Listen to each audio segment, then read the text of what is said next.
Hey guys, মেসেঞ্জারের একটি নতুন update এসেছে, যে আপডেটটি হচ্ছে আপনাদের অপরিচিত কেউ যদি আপনাকে মেসেঞ্জারে কল দেয় বা মেসেজ করে, সেটি আপনার কিন্তু ফোনে আসবে না। সেটি কিন্তু আপনি অফ করে রাখতে পারবেন। সেটি কিভাবে করবেন? তার জন্য ১ম এ মেসেঞ্জারে ক্লিক করবেন, তারপরে পাশে 3 লাইন অপশনে ক্লিক করবেন, তারপর এখান থেকে উপরে সেটিংস নামে যে অপশনটি আছে সেখানে ক্লিক করবেন। তারপর এখান থেকে নিচের দিকে আসার পর দেখতে পাবেন লেখা আছে প্রাইভেসি অ্যান্ড সেফটি, এই অপশনটিতে আপনি ক্লিক করবেন। তারপর দেখতে পারবেন লেখা আছে মেসেজ ডেলিভারি যে অপশনটি, এই অপশনটিতে ক্লিক করার পর এখানে দেখতে পাবেন ৩ টি অপশন রয়েছে। তার মধ্যে ১ম অপশনটি হচ্ছে পিপল উইথ, এই অপশনটাতে ক্লিক করার পর দেখতে পাবেন অনেকের চ্যাট থাকবে। আপনি এখান থেকে মেসেজ রিকোয়েস্ট এই অপশনটি সিলেক্ট করে দিবেন।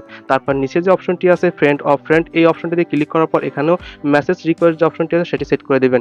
এভাবে নিচের যে অ্যানাদার বা আদার যেটা আছে সেটাও আপনি এখান থেকে মেসেজ রিকোয়েস্ট অপশনটি সিলেক্ট করে দিবেন। তাহলে আপনাকে আপনার ফোনে যারা মেসেজ বা কল দিবে তাদের কিন্তু আপনাদের একটা সফটওয়্যার আছে সেখানে কিন্তু চলে যাবে। সেটি হচ্ছে এখান থেকে আপনি দেখতে পারবেন যে মেসেজ রিকোয়েস্ট অপশনে কিন্তু আপনাদের যা আছে সবাই কিন্তু এখানে দেখতে পারবেন যে কারা আপনাদের কল দিয়েছিল বা